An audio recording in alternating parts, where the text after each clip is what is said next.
Pa dobro, možda oni ljudi idu u Sudan.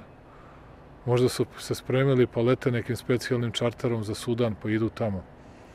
Što je babi milo, to je si snilo. Oni bi da vide nekakve ratove i nekakve sukobe, nema ništa toga. Mogu da izazovu nekakvo jednokratno nasilje, svi će biti pohapšeni, a mogu da imaju opremu kakvu god hoće.